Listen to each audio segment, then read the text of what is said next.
I talk to groups all the time, ownership groups, acquisition guys saying, hey, we're not buying in Florida right now because we can't pencil the deal because of insurance. And that's where the conversation ends. I did read an article, just came out in the journal, that homeowners insurance in Arizona in 2023 rose percentage-wise higher than any other state in the country.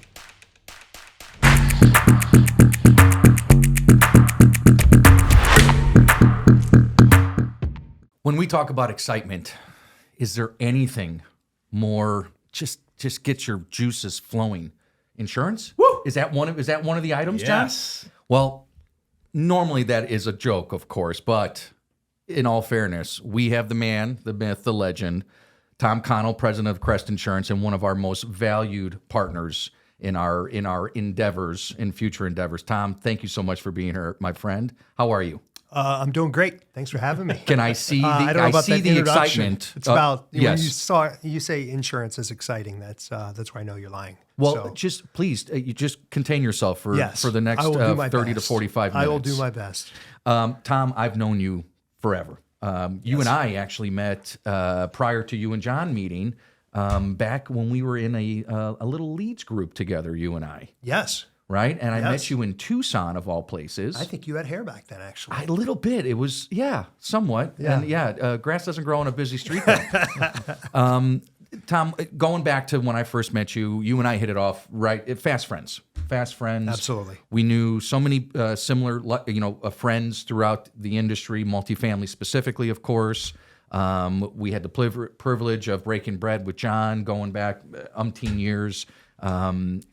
Tell us, prior to insurance and, of course, just growing. I mean, I know so much about you, Right. but I want everyone else to learn about Sure. you. Tell us something that we don't know. Is there something we don't know about you? I'm a pretty open book, as you know, but what do you not know about me? So I grew up in Ohio. I attended The Ohio State University. Had to put the in front. That's correct. It's proper. Maybe you didn't know this. When I first moved to Arizona, the first place I lived was a Mark Taylor apartment complex. Get out. John, All right, we I didn't can know know that. Maybe you did know that. I Can you name it? Well, I can name it. It's either legend or tradition, which is what it was previously called. It was the legend. Nice. And we might have Nice. given ourselves pre-golf privileges on the golf course. I don't know if that was included amenity, but we sure helped ourselves to it back at the time. And we also had about 7 people living in a 3-bedroom apartment. That's above occupancy standards. I'm just Yes. letting you know. Yes. You're insurance, not an attorney. That's We're correct. just clarifying. Yeah. So, yeah, that's probably one thing you... I've seen you golf, so you didn't play that much. No. Tom, thanks Touché. again. We really appreciate you being Thanks for here. having me. So, it's great to be here with you guys. one big thing for us at Mark Taylor, having the privilege of our relationship and what you've been able to create for us, that we are able to share with our clients is an insurance program that we have not seen. In fact, when I'm talking with new clients on new developments and we give them just our underwriting just on the cost per unit, Sure. it's always the same thing. Was that a misprint? Did you have fat fingers when you were plugging that number in? And I love that question. It's one of the best ones that I get when we're reviewing a full pro forma. So wanted to say thank you and appreciate everything that you've done. You can thank me, but that program that we've been able to design and implement and run for you guys is simply a reflection of you guys and how you run the company, the quality of product you have, and your management overall to literally be best in class, from the people who run it like yourselves Thank to you. your people on site to all the people that we deal with are literally best in class. And that actually transcends to the insurance company. So you make our jobs easier by doing I'm that. glad to hear it. It's true. Big time appreciation. Anytime. Let's go back a couple decades. You've been doing this for quite a while. Would you say, is it almost 20 years? How many years now? I'd like to say 20, but it's 23. Okay, so 20 it is. Yeah. 20 plus years. Appreciate it. How have you seen, because we all talk about it, every person that is working on a certain deal, we always mention insurance costs, rising insurance. How has this landscape in insurance changed over the past couple decades? It's been dramatic. The markets ebb and flow. There's hard markets, there's soft markets. That's not uncommon. Yeah. I've been through hard markets before. In my 23 years, I've never been through a market like this. This is the worst I've ever seen it, and anywhere close to it. But a couple of the things I think that probably stand out as far as changes in the industry are, on the agency side, our side, Crest Insurance Group, right? We're a privately held insurance agency. There's been mass consolidation. The big guys have just gobbled up most people. Right. So we're proud that we're Arizona's largest privately held insurance agency, and we've grown to now we're going to be closing on the top 50 in the United States of insurance agencies overall. That's great.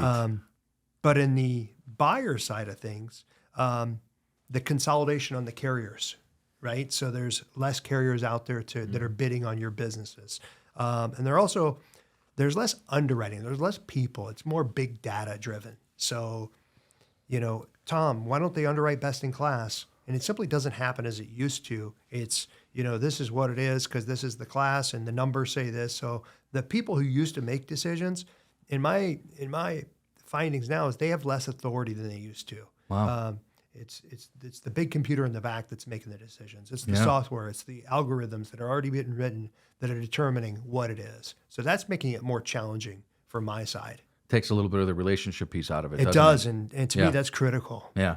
So, JC, I mean, again, you've been in this industry for 20 plus years, of course, as well. We'll just say 20. 20 it is. I won't say 20 you and I plus. better. There you go. How have you seen this landscape change? I mean, because prior to sure. our relationship with Crest, right? I would say, through really last decade, just call it 18, 19, it wasn't necessarily a distinct conversation piece in terms of acquisitions, dispositions. Certainly from a stack of expenses, it was just kind of, here's what the number is, right? And you could almost always plug in 2%. Yeah, it was a pretty straightforward number. And fast forward to today, oftentimes it's the leading question, specifically outside of Arizona and Nevada. As you know, if you get into the Southeast Sunbelt states, Texas, Florida, et cetera, I talk to groups all the time, ownership groups, acquisition guys saying, hey, we're not buying in Florida right now because we can't pencil the deal because of insurance. And that's where the conversation ends. So you're starting to see a limited transaction type environment because of insurance, not just the general cyclical nature of multifamily or real estate. So it's really impacting what's happening from a fund perspective, from guys saying, I need to 1031 something, so I'm going to sell a deal, and then I'm going to go try to replace that money. And they're like, man, we can't do it.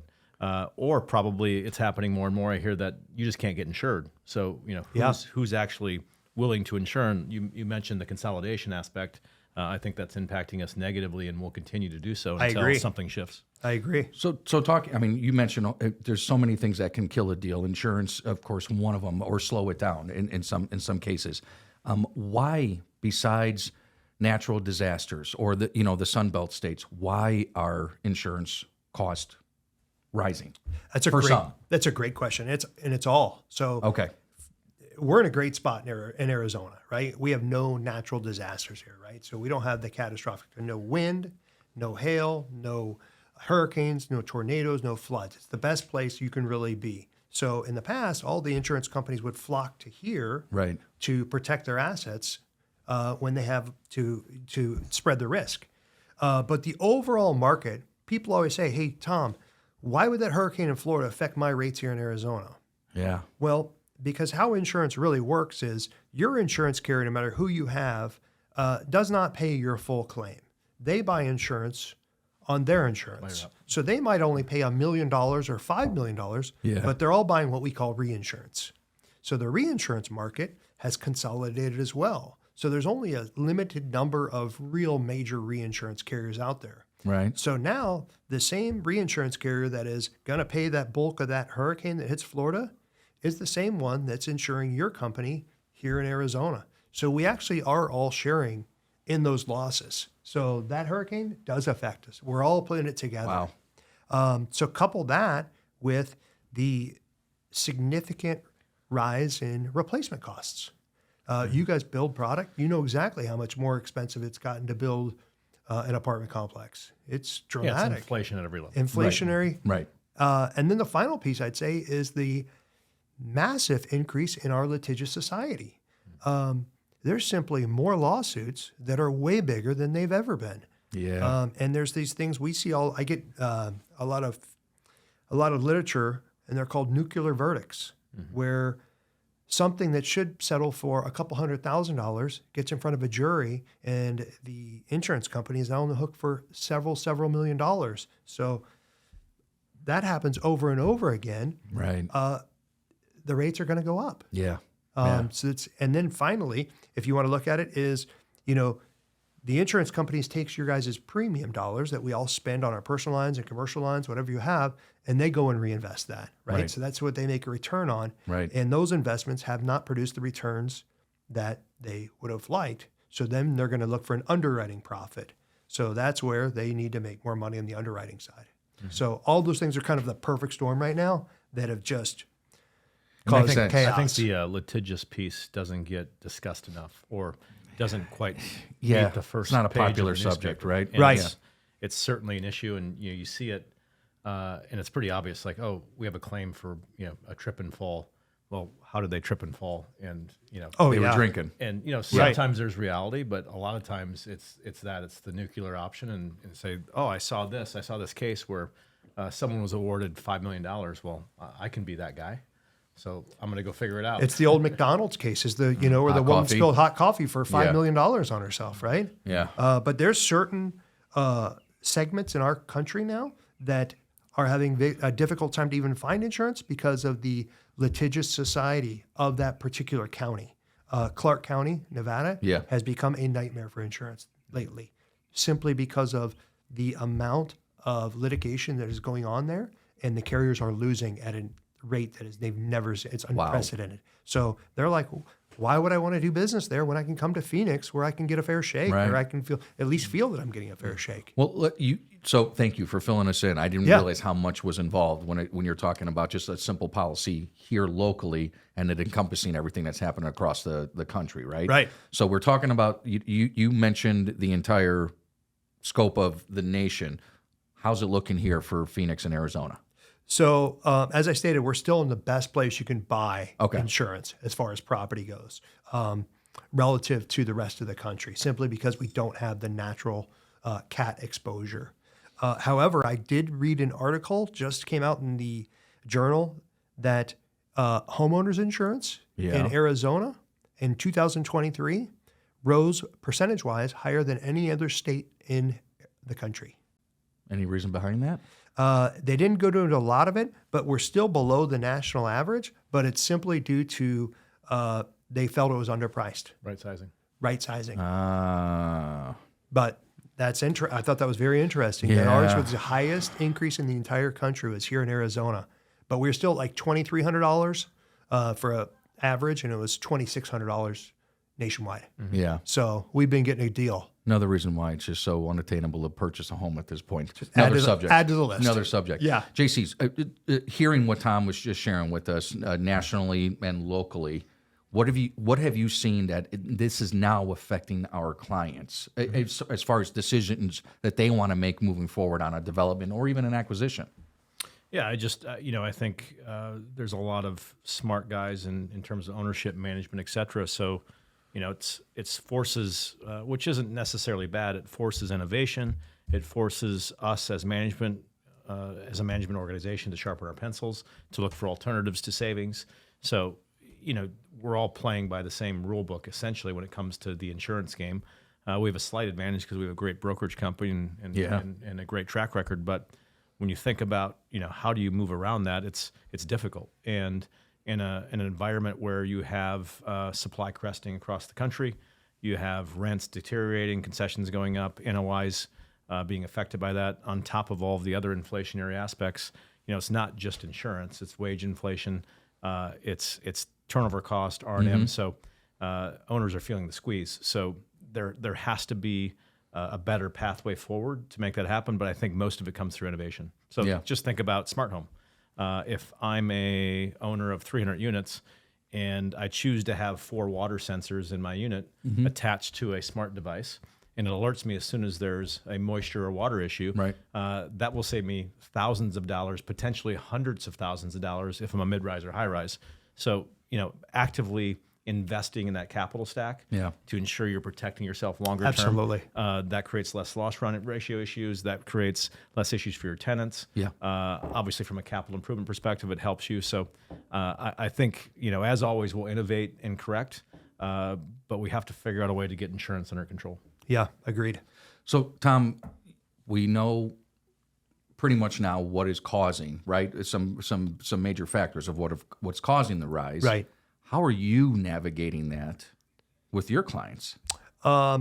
Education, that's number one.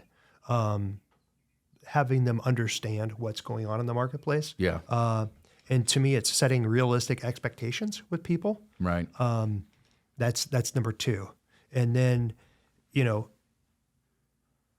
myself and my partner, Brad, we specialize in apartment insurance. We have our entire careers, 23 years, so 50 years plus combined. That's all we've ever done. Right. We don't insure everything else. We only do this. We know the space inside and out. So I'd say we are experts when it comes to this. So we have relationships with every carrier out there, and we give them a ton of volume of business, which really helps our cause to fight for you guys and advocate for you. And then we have we work with a couple of programs that other people do not have access to, just because of our expertise in the space.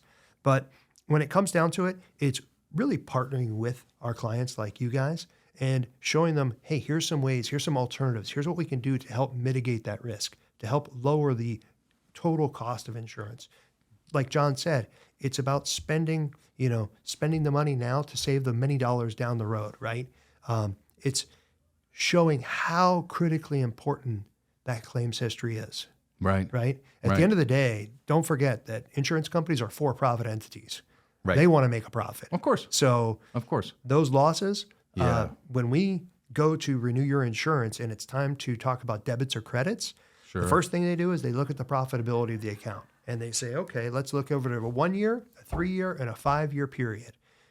And then they say, wow, this is not performing well. Yeah. And what's happening now is if you are a property that has not performed well and you get non-renewed by your carrier, it's like the scarlet letter and you are at the mercy of the wolves. Yeah. And they know it and they are going to eat you alive. They're going to just, I'll do it, but for an unbelievable amount of premium. So Right. it is just critical to do anything and everything you can to maintain that coverage that you have in place. I'll also say that older properties are having a real challenge. Many carriers have now instituted here in Arizona even 1990 or newer. They've cut off even insuring properties that are built before 1990. Which is a huge portion of our unit count. Absolutely it is. So those guys are in big trouble. So the numbers, maybe it was 10 carriers that would quote them now, it's down to 2. So if one of those 2 doesn't want you, then you're what we call the excess and surplus lines market. Right. And that's where you don't want to be because the costs just skyrocket and the coverage and the terms are terrible. So, John, we navigate this conversation constantly with our clients, right? Based off what Tom is sharing with us, what he knows, so like the back of his hand, how does product type, or even going by as far as making a cutoff 1990s projects? Let's talk, sprinklered to non-sprinklered, roof materials, right? All of that.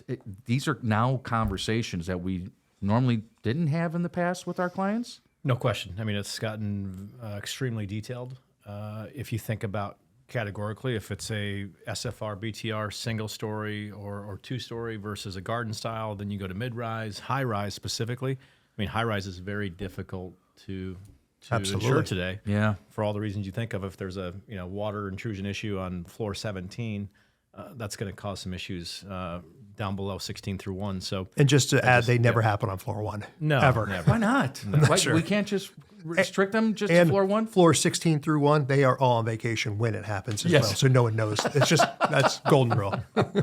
So yeah, you're spending more human capital in terms of time, back and forth communication, 4 years ago, 3 years ago, we could say, hey, we're going to take over a new asset as management or through an acquisition, and we'd know we're going to get insured, right? There was really no debate. It's just, what's the number? You could back into it. And I could get that number. I'd You're be within very 5%. close. You're very close. And today it's like, whoa, what just happened? Or I'm sorry, we're not going to insure you. Right. Can't do it. And you factor in, I think the other issue today is you think about the EV movement, at least as it was last year. It's obviously trending backwards. But the issues of a disconnect between a lot of municipalities in terms of requiring certain charging requirements on a percentage of unit perspective basis, where those should be, how we're going to charge those cars. Is it inside the building? Is it inside a garage? Is it outside? So working with great providers like Nationwide to ensure that our builders have the right understanding of what that should look like, because you're not thinking about that probably in detail as you're going to put plans together. Absolutely. And that's 4 years ago or 3 years ago. And the environment's changed. So that's shifting the thought process for us and having to communicate that to potential builders. And also when you're late in the game, like, what do you do to rectify that?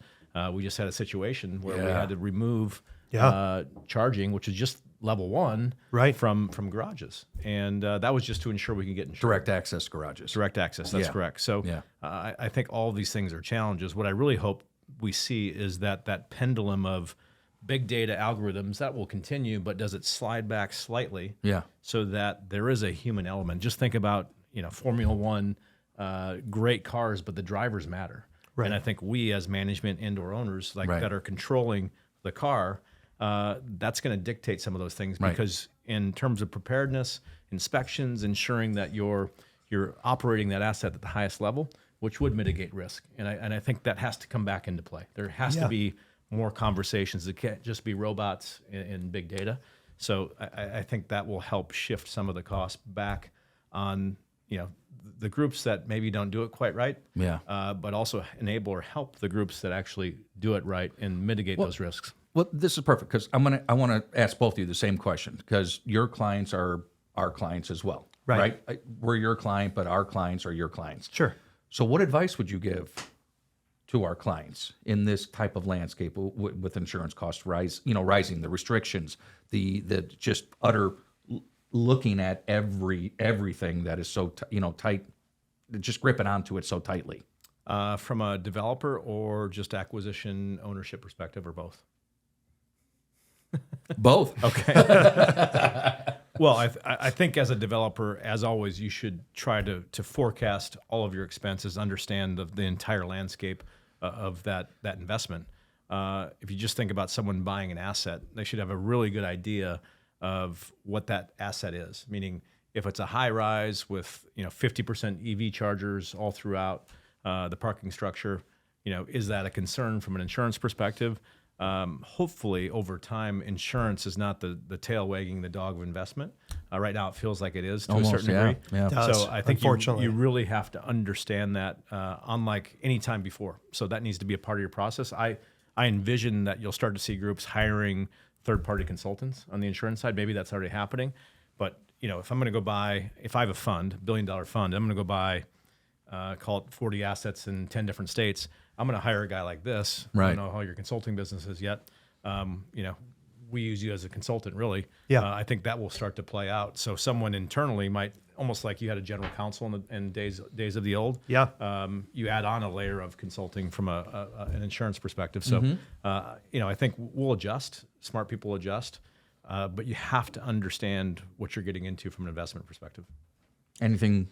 No, I echo those sentiments, and I think exactly what I think is for your clients, for our clients, is the education and they have to be proactive.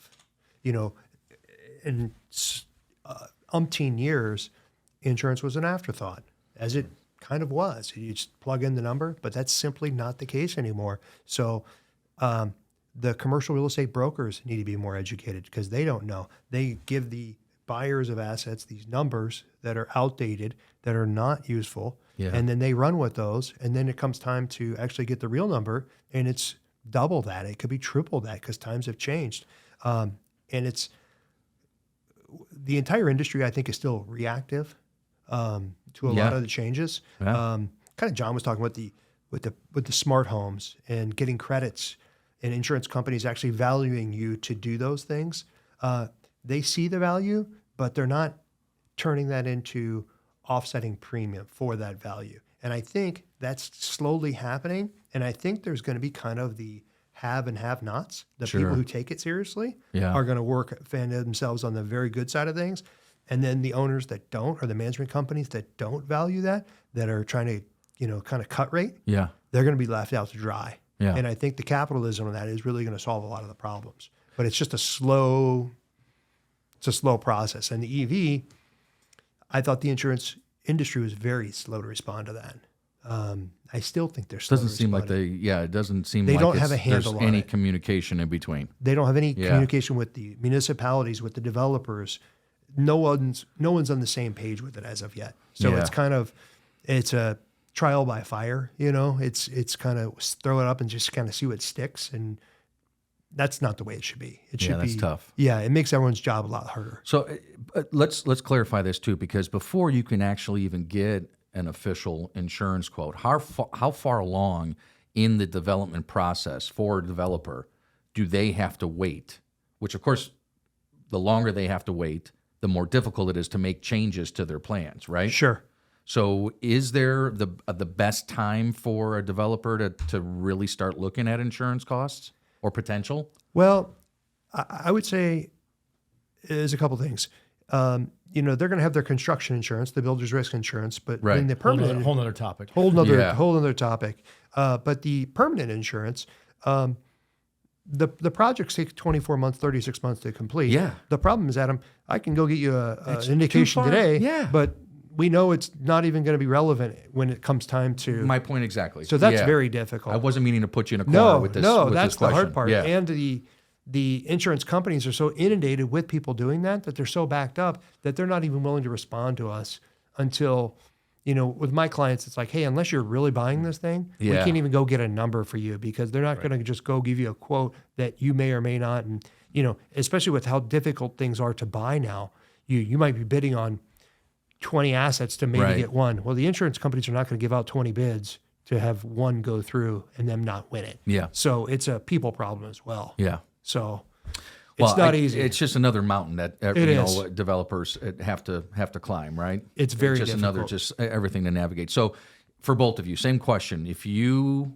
had a crystal ball and you were looking at the future of the insurance landscape, what's it going to look like in the next 5 years? Let's just do 5 years for right now.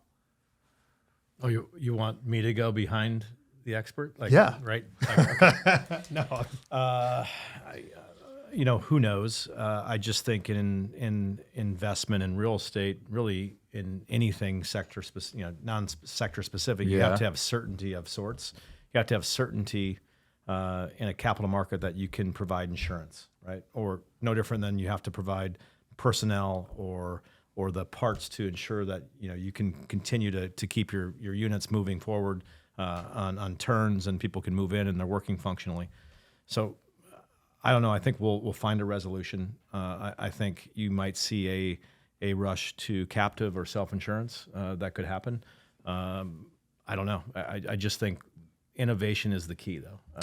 I think you have to get smart home technology to a point where it's really controlling Reduces risk, right? the aspects of your building maintenance, both from a asset preservation perspective, but also predictive. Yeah. So understanding, okay, if my PVC line, arbitrary example, Right. If it's beyond its usable life, we're going to replace that. Right. And there's noted items stating that, and then people understand that from a building and maintenance and facility perspective, and you start to partner with insurance companies.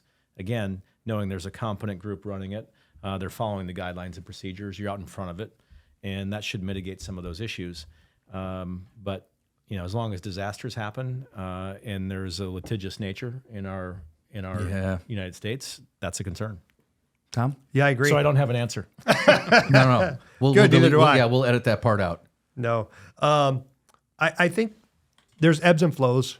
I think we're in a very hard market. I think there will be some softening coming in the next probably 18 months.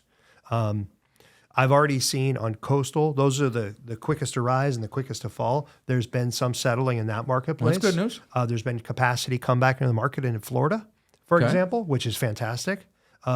And capitalism has a way of kind of working things out where there's money to be made. There's ingenuity and smart people that want to make it and create a product that can fill that void, right? Yeah.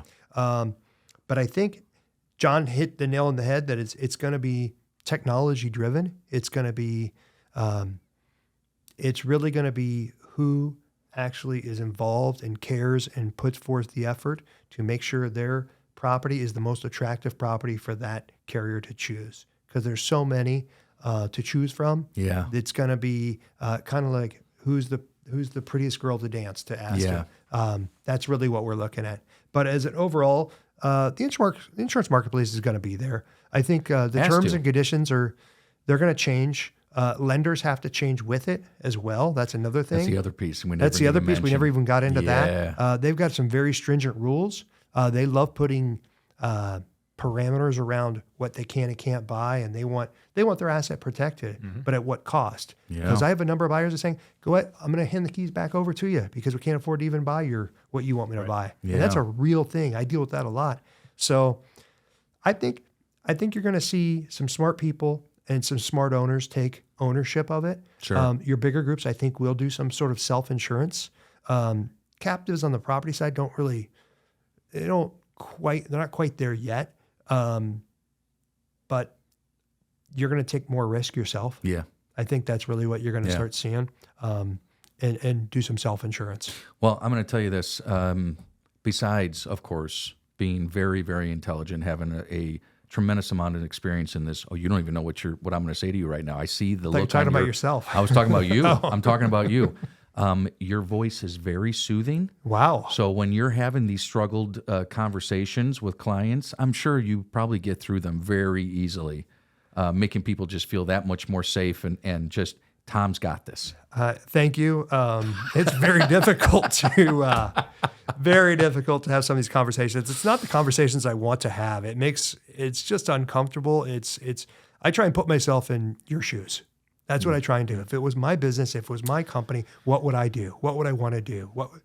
And it's a terrible time. It really is. Yeah. And emotional. It's emotional. Yeah. You guys are my friends. It's like, I care about you. I want the best for you. I want the best for your company. No, we appreciate it. I know the employees you have. You care about them, and every dollar in insurance it's real. Yeah. Cap rates are real, and it ties together. So it's a tough time, but we're getting through it. I don't think it's going to last forever. I do think it's going to get better. I really do. Good. I think that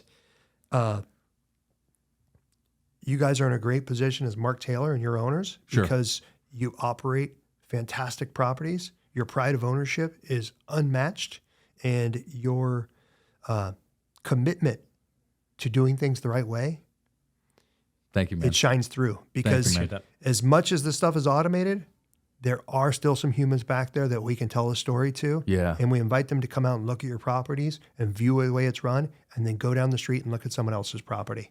And you decide. I've been where would witness you to those insure? Conversations with you, man. So And that's thank why I you. say, which one would you want to insure? Yeah, exactly. And who deserves the best rates? And Appreciate it, buddy. so you guys still do have some control over this. That's the takeaway. Great. And I think it's going to Great. be more going forward.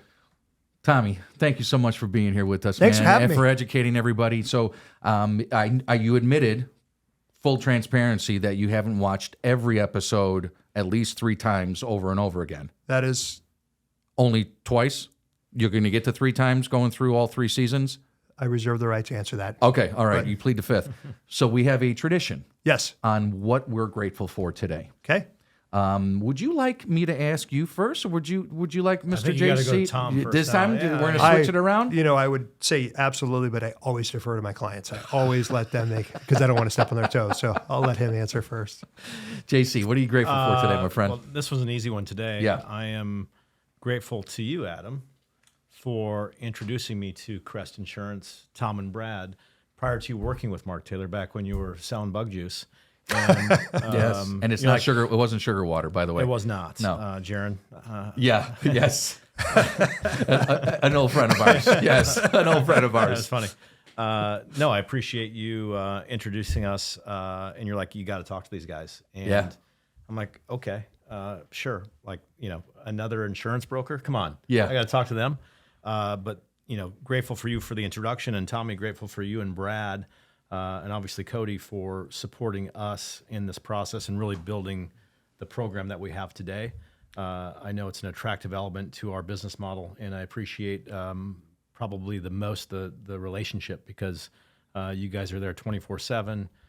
You're always willing to support us, and I appreciate that about you guys. Thank you so much. What do I appreciate? Obviously, I appreciate you hiring Adam.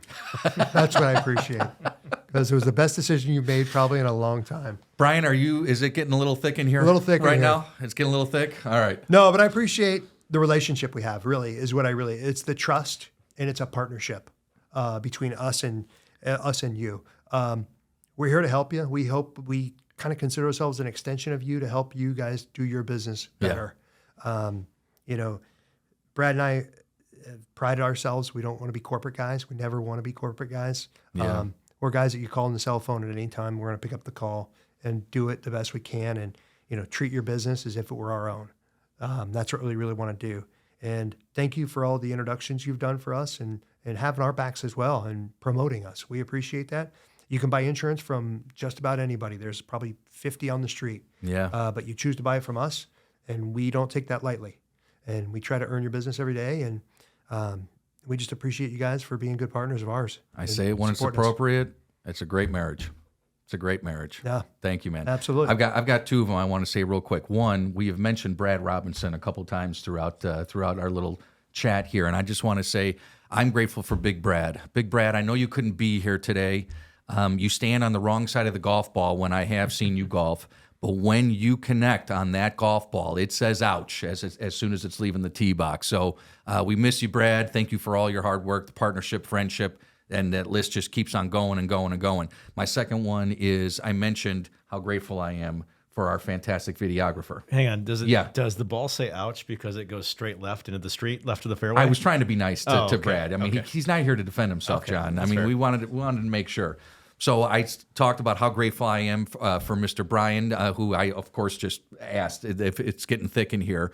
I'd be remiss if I didn't say thank you to Luke at the same time. Luke, you have a great haircut. I'm sure you know exactly what I'm talking about. But I wanted to say thank you to the entire support, everybody that I have just so fortunate to work alongside. Crest Insurance, just a tremendous partner. By the way, I failed to mention, is also an affinity partner with the Arizona Multi-Housing Association that John and I are fortunate enough to sit on the board. So is Tom. So if you haven't had the opportunity to speak with Tom or Brad, you should be doing that. Also, what else you should be doing is subscribing to Multifamily Metrics. If you are a developer, if you are a property management company, if you just want to know what is going on within our local market, everything from jobs, absorption, excess inventory, macroeconomics. Should I just keep on going? It's probably You should enough, just subscribe. yes. Some of the best data that you can pull from. You can trust it, and of course, make the decisions that you need to make for your future and your company's future. So again, thank you to Crest Insurance. Thanks for having me. Tom Connell, John Carlson, Adam Greco, Multifamily Forward, presented by Mark Taylor Residential. We'll see you soon.